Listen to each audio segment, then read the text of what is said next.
저와 여러분들이 사람으로 태어나서 가장 많은 시간을 가족들과 함께 보냅니다. 아이들이 이제 어릴 때는 결혼해서 이제 애를 낳으면 애들이 어릴 때는 애들하고 놀아주고 이러느라 시간 많이 보내고, 근데 이제 애들이 크고 대학 가고 어쩌고 하면 이제 부부가 이제 함께 늙어가면서 결국 부부가 가장 많은 시간을 보내게 되죠. 살아간다는 것은 사실은 늙어간다는 말과 같은 말입니다. 또 다르게 말하면 살아간다는 것, 반대로 보면 죽어간다는 말이겠죠. 그러니까 고령화 시대를 맞아서 웰빙을 넘어서 웰다잉에 대한 담론도 사회적으로 많은 걸 봅니다. 물론 젊은 사람들한테는 웰다잉보다는 웰빙이 더 큰 관심이겠죠. 먹고 사는 문제, 결혼, 취직. 얼마 전에 한 목회자 모임에 제가 가서 배우기도 하고 그런 자리에서 제 앞에 앉았던 이세 목사님께서 이런저런 얘기를 하시면서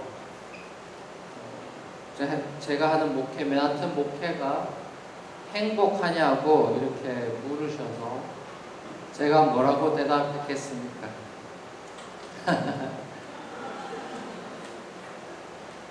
그분이 이세 목회 얘기를 하면서 자기 너무 힘들다고, 그냥 이렇게 처음 뵌 분이에요. 처음 뵌 분인데 됐든 본인 목회 얘기를 막 하시면서 이세 목회하는데 너무 힘들다고, 사람들이 교회 한 달에 한 번밖에 안 온다고 막 그런 얘기 하면서 목회가 너무 힘들다 그러시는데, 그냥 액면으로 봐선 이분이 나보다 나이가 많아 보이는데 많으신지 적으신지 얼굴로도 판가름이 안 됐습니다.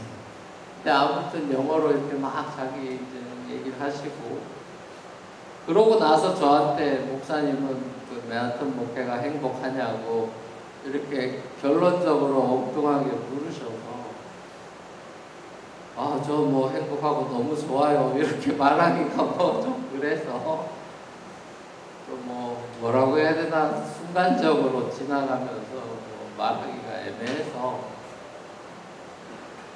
그냥 재빠르게 영어도 오늘하고 이러니까 재빠르게 그냥 알겠어 이러고 웃으면서 멋쩍게 넘어갔습니다.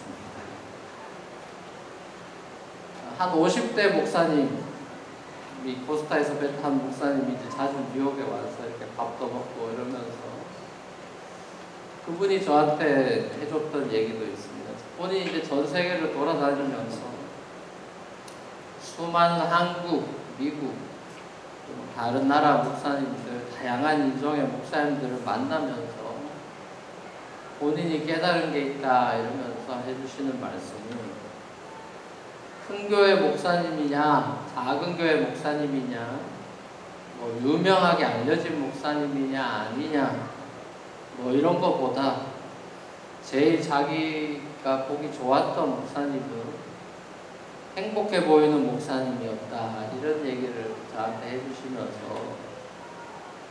이렇게 얘기를 하시는데 많은 생각을 하게 했던 기억이 납니다. 오늘 우리가 읽은 이 유명한 거지 나사로와 부자의 비유는 여러 가지 측면에서 다양한 해석과 또 생각거리가 많이 있겠지만, 결국 인간의 진정한 행복이 뭐냐, 이걸 다시 한번 떠올리는 비유인 것 같습니다. 인간 존재의 목적과 행복이라는 것이 소유에 달려있지 않다 라는 예수님의 가르침을 누가복음이 일관되게 주장하고 있는 이 띠임을 다시금 떠올릴 수 있게 하는 본문인 것 같습니다. 우리가 몇 주 전에 누가복음 12장에서 살펴봤듯이 예수님한테 찾아와서 형이 자기랑 유산 나누게 좀 얘기 좀 해달라고 이렇게 부탁했던 사람 기억나시죠? 그때 예수님이 이 청년한테 뭐라고 합니까? 삶과 탐심을 물리쳐라. 인간의 그 행복, 뭐 생명이란 단어를 행복으로 바꾼다면 인간의 생명과 행복이 소유에 넉넉한 데 있지 않아. 이렇게 말씀하셨던 기억이 나실 겁니다. 그러면서 어리석은 부자 비유로 한 번 더 말씀을 하셨죠. 그러니까 오늘 말씀도 비슷한 맥락에서 우리가 이해할 수 있을 것 같습니다. 인간의 행복이라는 것이 돈이랑은 상관없다. 이렇게 예수님이 주장한 건데 그렇게 쭉 비유로 그래서 많은 비유를 얘기하시니까 그 시리즈 설교가 끝나자마자 청중의 어떤 바리새인들이 뒤돌아서 킥킥대고 웃었습니다. 아, 웃기고 있다. 세상 물정 모르시네. 이러면서 비웃었습니다. 자, 오늘 비유가 예수님의 그런 그 당시에 선포되신 그 레디컬한 그런 메시지의 핵심을 다시 한 번 더 부각시키고 있는 그런 비유인 것 같습니다. 재밌는 것은 거지 나사로랑 부자가 천국과 지옥에 왜 갔는지가 나와 있지 않습니다. 거지 나사로는 어떻게 천국에 갔고 부자는 이름이 또 안 나와 있죠. 이름 모를 이 부자는 왜 지옥 갔는지가 안 나와 있어요. 정확하게 나와 있지 않습니다. 우리가 구원에 대해서 교리적으로 배운 대로 나사로는 예수님을 구주로 영접하고 세례받고 그래서 구원받았다라는 내용이 전혀 없고 또 부자는 자기 집 앞에 거지를 홀대한 것으로 인해서 지옥에 간 것처럼 묘사되어 있기 때문에 자칫 이 비유를 소위 말하는 구원론적으로 해석을 하면 구원론이라는 신학의 여러 디파트먼트에서 What is salvation? 구원이 뭐냐? How can you be saved? 우리가 어떻게 구원을 받냐? 이런 것들을 따지는 게 구원론인데 이 비유를 구원론으로 해석을 하면 잘못된 결론에 이를 가능성도 많습니다. 그러니까 제일 단순한 오해는 부자들은 다 지옥 가고 거지는 다 이제 이 땅에서 고통받았으니까 거지들은 다 천국 간다 라는 이런 이분법적인 생각이 이제 제일 단순한 오해겠죠. 우리의 관심, 저와 여러분들의 관심도 많은 그리스도인들의 관심도 많은 경우는 누가 천국에 가고 누가 지옥에 가느냐입니다. 심지어 장례식장에서도 천국과 지옥 얘기를 하면서 이 사람 교회를 다녔기 때문에 천국을 갔고 교회를 안 다녔으니까 지옥을 갔다느니 이런 얘기들이 오가는 정도로 우리의 관심이 많은 경우 누가 천국에 가고 누가 지옥에 갔냐 이 경우가 많죠.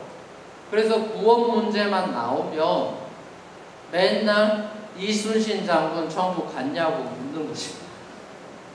별로 궁금하지도 않으면서 사실은 목사들을 흔들어 놓으려고 질문을 하는 거죠. 아니면 진짜 궁금할 수도 있고. 그러니까 오늘 본문은 어떤 사람이 그럼 천국 가고 어떤 사람이 지옥 가느냐 여기에 초점이 있는 것 같지는 않습니다. 오히려 그 반대인 것 같아요. 오히려 그 반대인 것 같습니다. 잘 들어보십시오. 천국을 이 땅에서 살아간다는 것이 하나님의 천국이라는 게 죽어서 복음서가 말하는 천국은 죽어서 가는 나라를 이야기하는 게 아니죠. 하나님의 통치, 예수님이 와서 하나님 나라가 시작이 됐고 하나님의 다스림 속에 사는 것을 천국이라고 하나님의 나라라고 하는데 그 천국을 이 땅에서 살아간다는 것이 뭔지 인간의 행복과 구원이라는 게 어떤 건지 예수님이 와서 보여주면서 또 비유로 말씀을 해주고 있는 거죠. 이게 중요합니다. 그러니까 예수님은 이 땅에 오셔가지고 설교하실 때 너희 막 그냥 대충 살고 싶은 대로 살다가 죽어서 그냥 막 천국만 가면 된다. 이 경상도식으로 말하면은 대충 살았구라 막 천국만 가면 되는 기라. 막 이런 식으로 예수님이 와서 그렇게 말씀하신 적이 단 한 번도 없어요. 그러니까 대충 적당하게 살다가 천국만 와라 이런 얘기를 한 적이 없습니다. 오히려 주여 주여 한다고 다 천국 들어가는 게 아니다. 종교인들을 향해서는 문턱을 확 높여버려요. 그러니까 예수님의 관심은 저와 여러분들이 죽어서 천국에 가느냐 지옥에 가느냐, 물론 우리도 그게 관심이 있고 이제 중요한 일이긴 하지만 적어도 복음서가 강조하고 있는 내용들, 예수님이 이 땅에서 설교하신 내용들을 잘 들어보면 우리가 이 땅에서 복음을 듣고 오늘 이 삶의 자리에서 하나님이 내 삶의 이제 주인으로 주인이 받고 내가 내 삶의 주인이다가 그리스도가 내 삶의 주인이 됐으니까 내가 이제 주인 뜻대로 살겠습니다 라는 순종의 삶, 영생의 삶을 훨씬 더 강조하고 있다는 걸 알 수 있습니다. 그 무게중심. 이 무게중심이 미래에 가 있지 않고 이 땅에서 우리가 어떻게 살 것이냐에 대한 가르침이 산상수훈의 가르침이기도 한 거죠. 그러니까 복음서에서는 이것을 예수의 제자로 살아가는 것, 우리가 흔히 하는 말로 제자도, discipleship이라고 하는 제자도로 표현되고 있습니다. 그러니까 예수를 믿고 예수를 따라 산다는 것은 그게 도대체 무슨 말이냐? 어떻게 살으라는 거냐? 라는 그 질문이 중요하다는 거예요. 그러니까 오늘 본문도 구원의 문제로 우리가 접근하기보다는, 그러니까 이렇게 하면 구원받는다는 공식을 주고 있는 게 아니라 제자도의 관점에서 우리가 이 본문을 해석해야 전체 예수님의 지금 시리즈 설교와도 이 아우가 맞는 해석이 되는 것입니다. 이제 복음서에 보면 유대인들의 질문은 항상 우리가 어떻게 해야 영생을 얻겠습니까? 이렇게 예수님한테 와서 맨날 이런 질문을 해요. 우리가 뭐 하면 구원받냐? 우리가 뭐 하면 영생 얻냐? 이렇게 질문을 합니다. 그때마다 예수님이 바로 그럼 이렇게 하면 네가 구원받아라고 즉각적인 대답을 주지 않습니다. 우리가 원하는 교리적인 대답을 소위 말하는 주지 않아요. 예수님이 선한 사마리아인의 비유를 들어주신다거나 또 부자 청년이 와서 영생 어떻게 얻냐 그러니까 네가 가지고 있는 소유 다 팔아가지고 가난한 사람들한테 나눠줘라. 자, 이런 식으로 이웃사랑이라는 카드로 대답하는 걸 볼 수 있습니다. 그러니까 영생 문제들이 종교적인 문제로 들이대면은 예수님이 항상 비유나 이런 말을 하면서 이웃을 사랑해라 이런 식으로 작은 소자한테 물 한 그릇 더 주는 거다부터 시작해가지고 그런 이웃 사랑에 대한 메시지로 마치 기다렸다는 듯이 그런 답만 준단 말입니다. 그러니까 오늘 본문도 마찬가지예요. 바리새인들이 구원받지 못하는 것은 이들이 예배를 열심히 안 드렸거나 무슨 제사를 소홀히 했거나 11조 떼먹었거나 이런 걸 얘기하고 있는 게 아니고 자기 집 앞에 거지가 있는데 먹을 것도 안 주는 그런 마음으로 산 것에 대해서 지적을 하고 있죠. 그러니까 예수의 제자, 하나님을 사랑한다는 사람들이 이웃을 당연히 사랑하면서 살아야 된다는 이 제자도의 핵심에 대한 강조를 계속 예수님이 하는 걸 볼 수 있습니다. 하나님을 사랑한다고 말은 하는데 정작 이웃을 사랑하지 않는 삶을 살아가는 것을 보니까 이 사람들은 사실은 하나님도 이웃도 안 사랑하는 사람들이야 이렇게 되는 거죠. 그러니까 그러면 이 사람들의 죄가 뭐냐? 결국 오늘 본문은 자기중심성이 죄라는 거예요. 자기중심성, 자기밖에 모르는 삶. 거기에서 파생되는 무관심의 죄. 그러니까 하나님에 대한 무관심, 그리고 이웃에 대한 무관심, 결국 죄의 본질이 자기중심성이다. 자기밖에 모르는 삶을 살아서 다른 사람은 관심도 없다. 나는 아브라함의 자손이고 모든 율법을 태어나서부터 다 지켰고 그렇게 자신하고 있었지만 하나님 사랑, 이웃 사랑이라고 하는 최고의 율법은 지키지 않고 살았던 거죠. 자기 집 문 앞에, 문 밖에 있는 비록 거지라도 사람이 죽어가고 있는데 눈 하나 깜짝하지 않는 그 삶. 이게 무슨 예수님이 뭘 얘기하고 싶은 걸까요?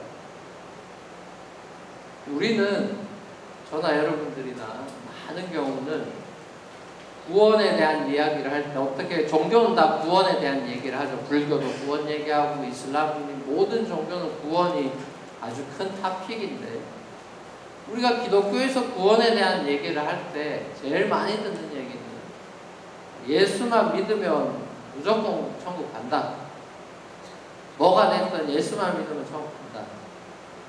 교회 다니면 세상에서 적당히 살아도 천국 간다는 식으로 그러니까 예수 믿는 것의 그 목적과 모든 것을 그래서 천국 가냐 안 가냐 이런 것으로 하면서 난 예수 믿으니까 무조건 천국 간다라든지 쟤는 교회 안 다니니까 무조건 지옥 간다라든지 그렇게 이분법적으로 생각을 하면서 특별히 남들은 정죄하고 자기에 대해서는 나는 그래도 교회 다니니까 천국 간다 라는 식으로 자기 합리화를 엄청 잘하면서 신앙생활을 적당하게 애매하게 하려고 한다는 거죠.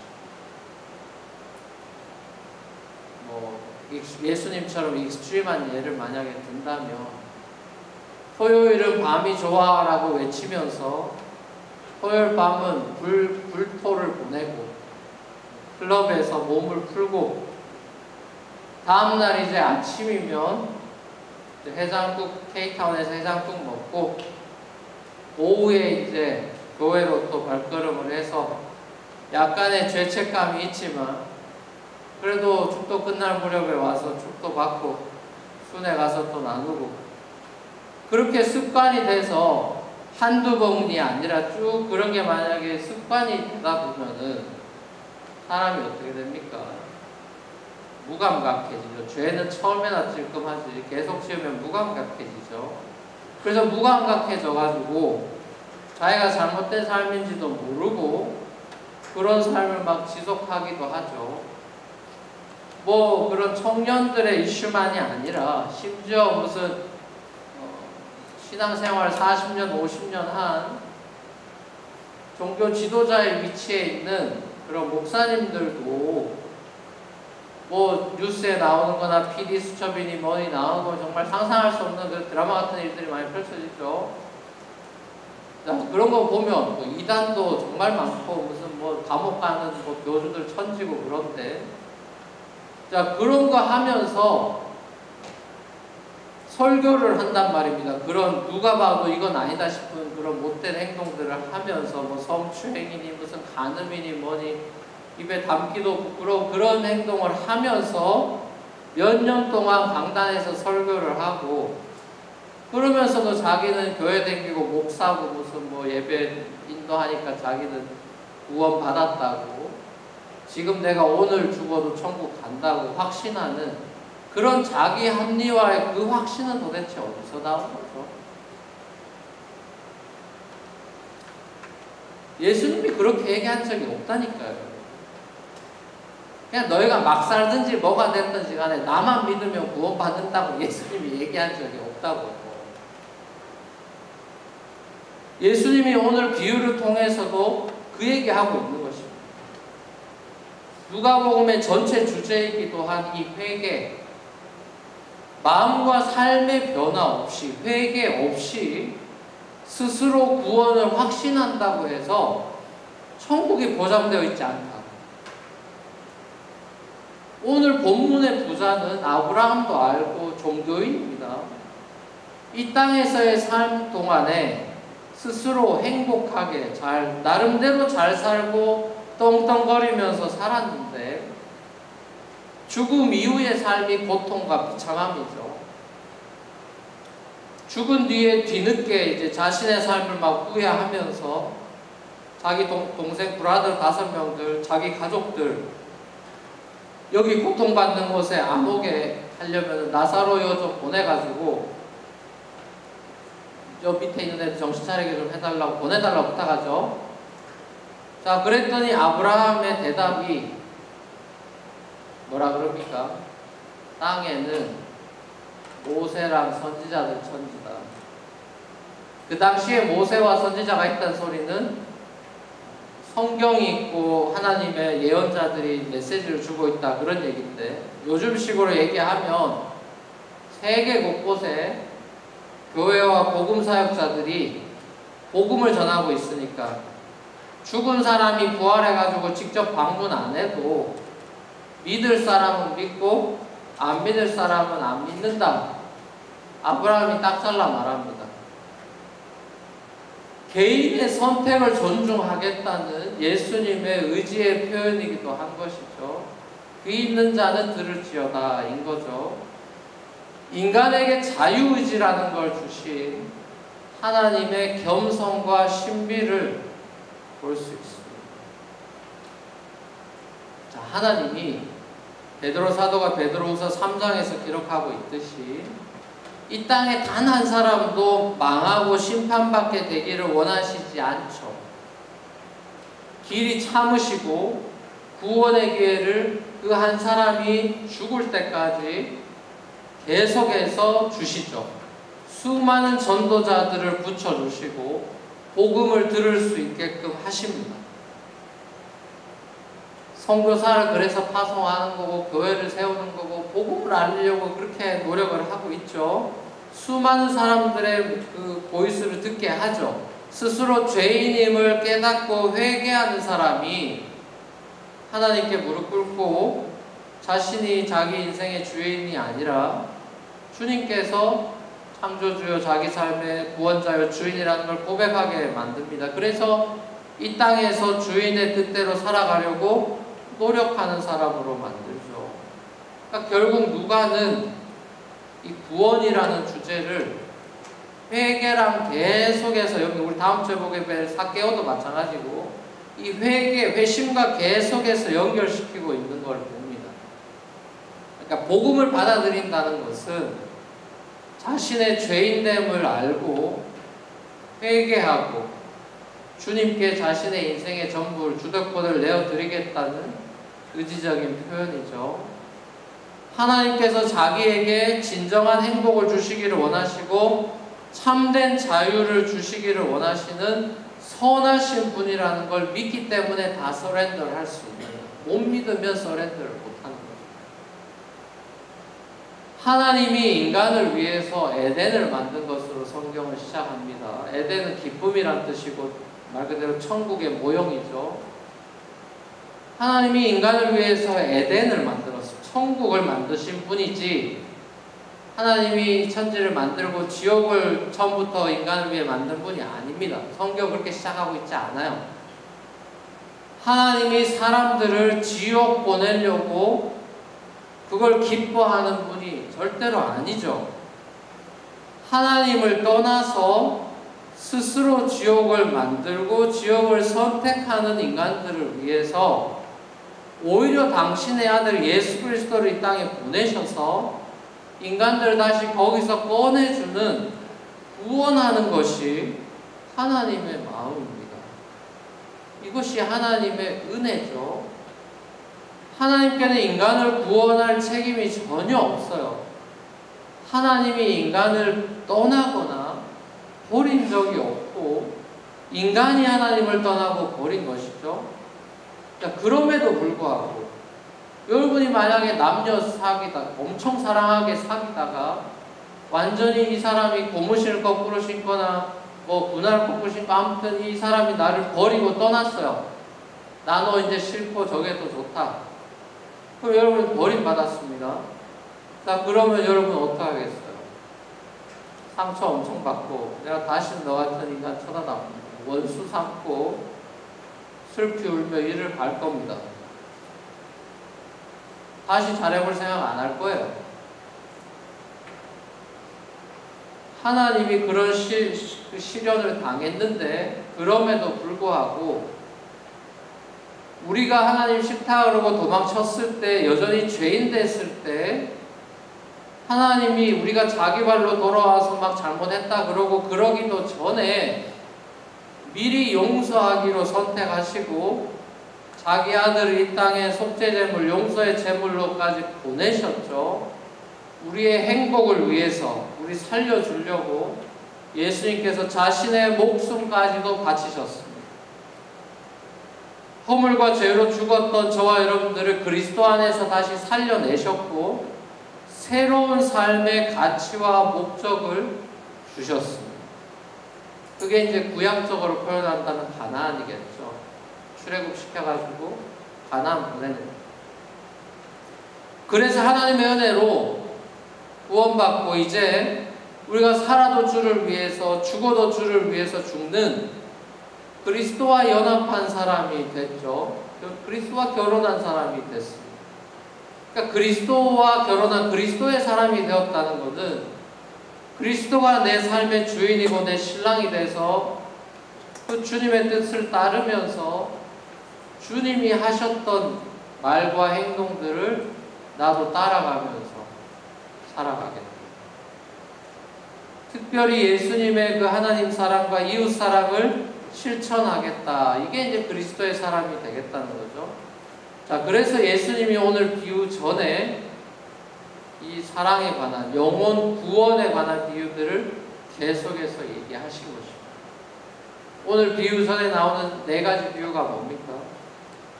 우리가 잘 아는 3가지 비유, 그 잃어버린 양, 잃어버린 드라크마, 잃어버린 아들의 비유. 요거는 이제 서기관 바리새인들한테 타겟으로 회개를 촉구하는 그 설교고, 잃어버린 영혼 찾아서 함께 파티하고 싶은 게 아버지 마음이다. 너희는 그 마음이 없다는 것을 지적한 거고, 이 영혼에 관심이 없고 이기적인 탐욕에 가득 차 있는 서기관 바리새인들을 거의 데모하다시피 거품 불고 얘기하신 게 그 3가지 비유고, 그 끝나자마자 이제 제자들 돌아보면서 제자들한테 또 비유로 얘기해 준 게 16장 처음에 나오는 불의한 청지기 비유죠.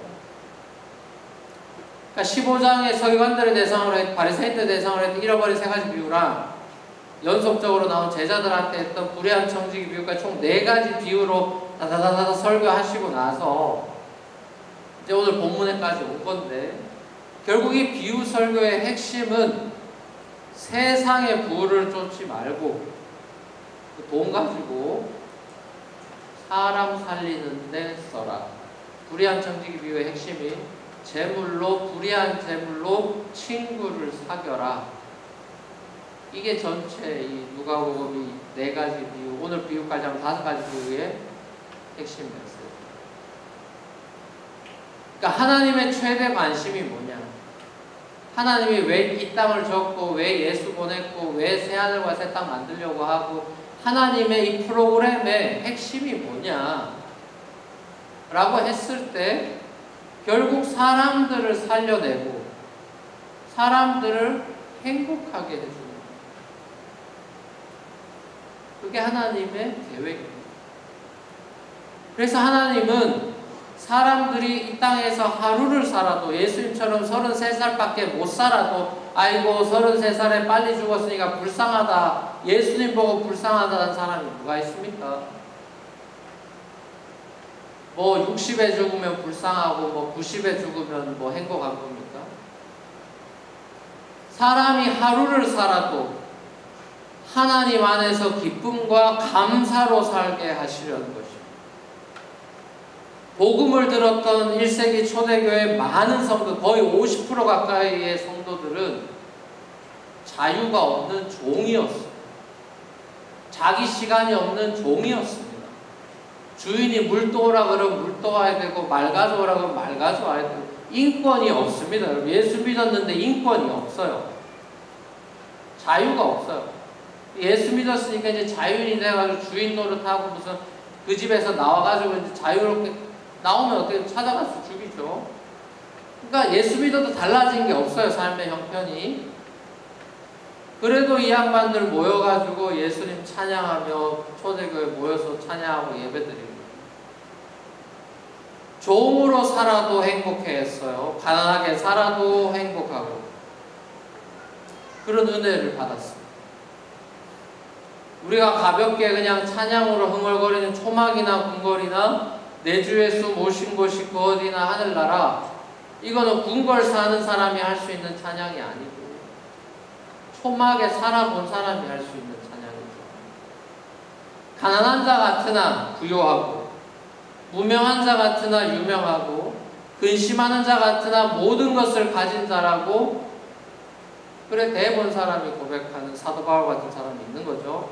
이 놀라운 은혜를 경험하고 맛본 사람이 아직 어둠 속에서 불행의 늪에서 허우적대는 사람들이나, 집 나간 탕자처럼 헛것에 뭐에 씌어가지고 돈 엉뚱한 데 낭비하고, 시간 낭비하고, 무슨 뭐 야동 보는데 시간 다 낭비하고, 무슨 드라마, 영화 쓸데없는 거 보는 거에 시간 다 낭비하고 살아가는 그런 사람들을 향해서 네가 지금 그거 할 시간이 있냐?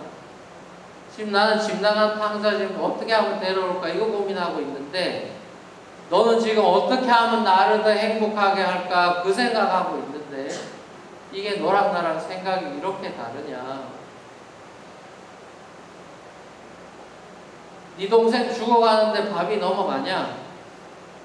난 잠도 안 온다. 이게 아버지의 마음이지 않습니까? 집 앞에 죽어가는 나사로 밥 살려서 살려내고, 강도 맞은 원수 같은 유대인, 사마리아인이 챙겨주는, 원수를 사랑하는 긍휼의 행동, 이런 거 누가 하는 거냐? 놀라운 은혜를 받았다고 생각하는 사람들이 할 수 있는, 아무런 대가를 바라지 않고 사람 살리는 일에 시간과 돈과 에너지를 쓰는 거 아니겠냐라고 예수님이 오늘 저와 여러분들에게 묻고 있습니다. 사랑하는 우리 뉴프런트 교회 젊은 여러분, 저나 여러분들이나 아직은 젊다면 젊고 뭐 살 날이 많다 이렇게 느긋하게 생각할 수 있을지 몰라도, 우리가 피부로 느끼고 있듯이 세월이 빠르게 지나고 있고, 20대는 곧 30대가 되고, 30대는 곧 40대가 되고, 40대는 곧 50대가 되고, 세월이 빠르게 지나서 어느덧 눈 깜짝할 사이에 주님의 마지막 부르심을 받고 죽음을 맞이하게 되겠죠. 그때 저와 여러분들의 삶에 대한 주님의 평가가 뭘까요? 우리 삶의 쭉 10대 우리의 삶, 20대 우리의 삶, 30대 우리의 삶, 40대 우리 쭉 이렇게 생명책을 들춰보시면서 우리의 삶에 대해서 평가하실 때 뭐 보시겠습니까? 여러분의 어떤 직업을 해서 돈 얼마 벌었고 그런 거 볼까요? 우리 그런 거 관심 많죠. 남들이 뭐 얼마나 알아줬냐느니부터 해가지고 얼마나 대단한 업적을 남겼나느니. 그때 하나님이 평가를 어떤 걸로 할까요? 주님을 사랑해서 주님 때문에 한 것들, 그 목적이 중요해요. 주님 사랑해서 주님 때문에 주님 뜻대로 살아가려고 몸부림쳤던 그 시간들, 하나님이 내게 붙여주신 주위, 내 문 앞에 있는 거지를 비롯한 내 주위 사람들을 내가 사랑하고 용서하고 복음을 나누려고 했던 시간들, 특별히 이유를 잘 알지 못하는 그런 당황스러운, 갑작스러운 고난 앞에서 당황하고 좌절하고 믿음이 흔들리고 내 인생이 너무너무 불쌍하고 불행하다 라고 느끼면서 막 교회도 가기 싫고 막 그런 기도도 하기 싫고 이런 방황과 좌절의 늪을 헤매이던, 그러면서도 주님을 정작 떠나지는 못하고 눈물만 흘렸던 그 시간들,